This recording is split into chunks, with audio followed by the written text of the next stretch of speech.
And so what I have likened this to is that the United States had something like a Ferrari convertible, and it left the top down so that it started getting filled up with rain, and it started scrawling "Steal Me" in Mandarin, Farsi, Russian on its front bonnet.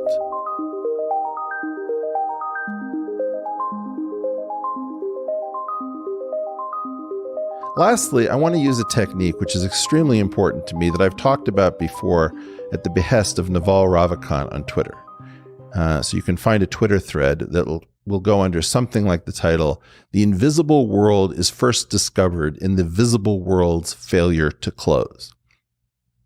Now, what do I mean by that?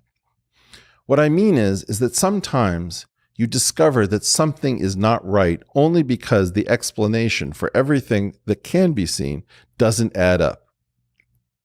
My favorite example of this is beta decay in something like cobalt-60. If you measure the momenta of all of the visible particles, you will notice that it doesn't add up to a conserved momentum equation.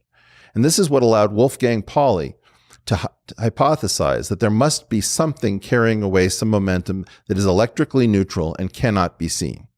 And he named it the neutrino, the little neutral one.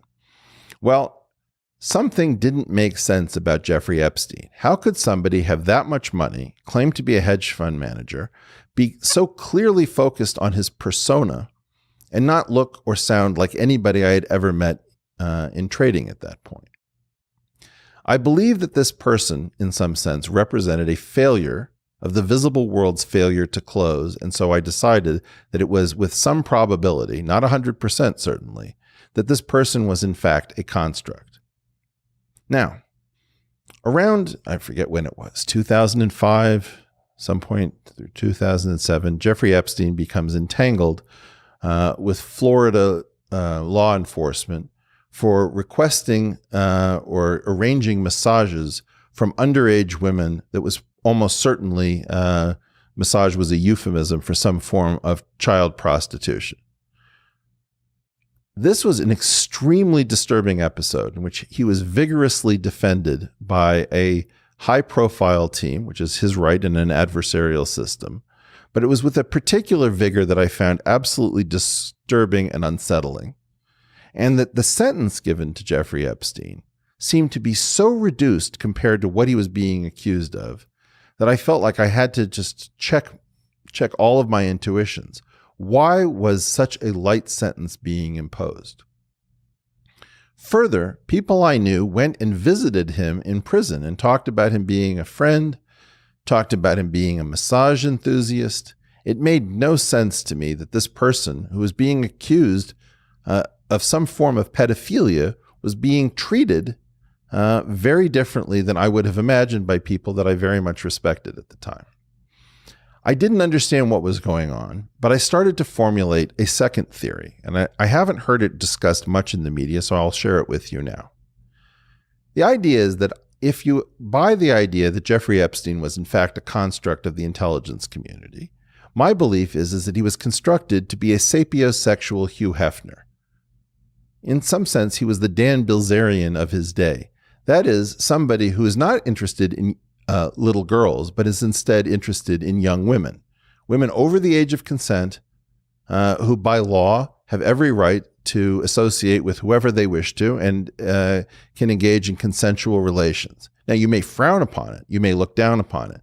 You may say that it's an abuse of power for a man in his 40s, 50s, what have you, to be cavorting with some person above the age of consent. However, I don't take the same exact view of it that I take the view of somebody going below the age of consent. So in the era of Me Too, we have a different situation in which people are very uncomfortable even talking about the legal situation in which women in their early 20s who may be trying to wield sexual power are contending with men who may be trying to wield political or economic power. And that's an issue that I don't have a particular interest in settling. But whatever it is, it's very different than somebody sending people to a high school to find 15-year-old girls or 14-year-old girls for erotic massages or prostitution or what have you.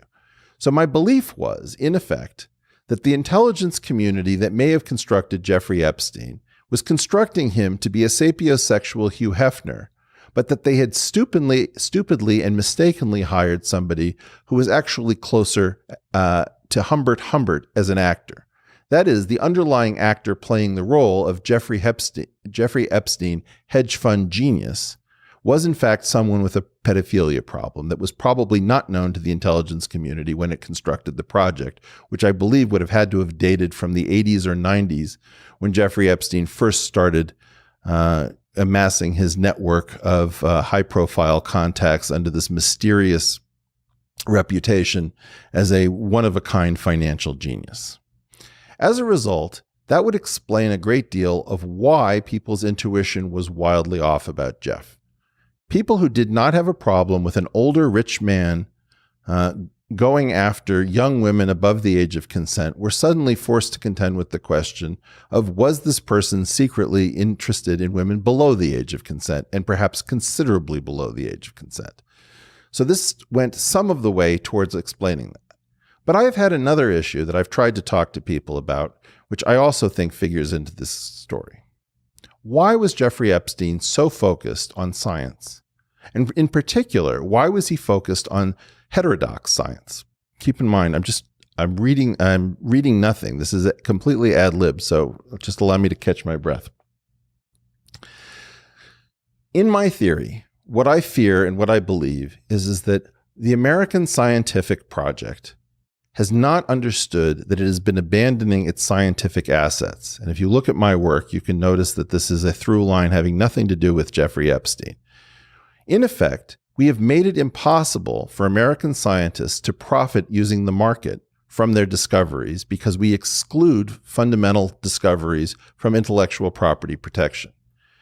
Therefore, you have a problem that when you make a discovery, it is both inexcludable if you share it in the scientific literature, and inexhaustible. That is, that anyone who discovers it can use it without precluding anyone else from using it. Okay, when you have something that fits those twin criterion, then even free market economists will agree that it constitutes a public good, a failure of the market to keep value and price in lockstep. In essence, we pay for scientific research out of taxpayer dollars because the market cannot price it correctly. So you have something which I believe to be of fantastic value, including military value and potentially industrial value as it is translated from pure science into technology. However, for some reason, the United States has been losing its appetite for funding high-level scientific research and protecting it with academic freedom as the university system goes into free fall. That is, our university system is structured as a Ponzi scheme. And after Vannevar Bush and the Endless Frontier Doctrine forced us to do our blue sky research inside of universities rather than inside of research institutions dedicated to the purpose, we developed a weird problem. We would no longer be able to pay our scientists and use the fact that people could contribute the labor of their youth into a system where they would then become professors to train other professors. If each professor trained perhaps 20 graduate students to become professors, you can tell that after a very short period of time, you've got a pyramid scheme that can't keep expanding as we did in the post-war system, where we educated sub 10% of our population at a post-secondary level, to around 1970 or so when we were educating around 50% of our population at a post-secondary level. So when the music stopped, the system started to decay. You had an extremely valuable system. I've said before that theoretical physics largely constructed our modern economy. It invented the World Wide Web. It invented the semiconductor. It gave us nuclear power, nuclear weapons, our communications technology, and the electromagnetic spectrum. So many of the things that we take for granted, including molecular biology, came out of theoretical physics. And so what I have likened this to is that the United States had something like a Ferrari convertible, and it left the top down so that it started getting filled up with rain, and it started scrawling "Steal Me" in Mandarin, Farsi, Russian on its front bonnet. we are not protecting our scientific assets. In fact, when Jeffrey Epstein came back out of prison, I think if I recall correctly, I tweeted that Jeffrey Epstein was somebody who was funding what the American government refused to fund. And I recall, if I'm not being too self-kind, that I said, welcome back with a period rather than an exclamation point, because I was extremely dismayed that we are fundamentally leaving this open. We left a niche for such a person to start exploiting us. If Jeffrey Epstein was able to find this niche, then I believe that other nations will be able to find it as well. So what happened inside of the scientific enterprise is that many scientists had some memory from inside of the system when professors would in fact have potentially second homes or even third homes, where they would be paid at a level that was commensurate with financiers or high-priced lawyers. That in essence, the children of academic families were growing up with the children of very well-to-do families because there wasn't such income and asset inequality in the United States. I believe that the need to pay the scientific community, particularly the top members of the scientific community, at a far higher level is not a question of taxpayer dollars. It's a question of, first of all, being fair to the community that created our economy. Those are not taxpayer dollars. They are scientific dollars, in my opinion. We can argue that at some other point. But it's also a question of national interest. That is, that it is completely irresponsible for us to pretend that the market for scientific research talent should be determined by your ability to teach undergraduates. We should probably decouple the teaching and research enterprises.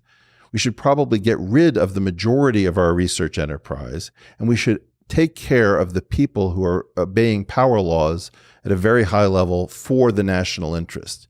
It's not a question about overpaying them. It's a question of we are leaving a valuable asset unguarded. And I believe that Jeffrey Epstein was attempting, in part, to gain control of that asset. That's why people like George Church or Robert Trivers or Stephen Hawking or any one of a number of people like Lisa Randall were found on Jeffrey Epstein's island. By the way, I think it's very important to stop using the fun phrases pedophile island and Lolita Express when you have people who almost certainly are not part of any kind of orgiastic culture like Lisa Randall or Betsy Devine.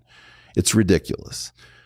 In part, what we're doing is we're turning a salacious story into a very dangerous national emergency if, in fact, Jeffrey Epstein was up to something very different than the mainstream story would have you believe.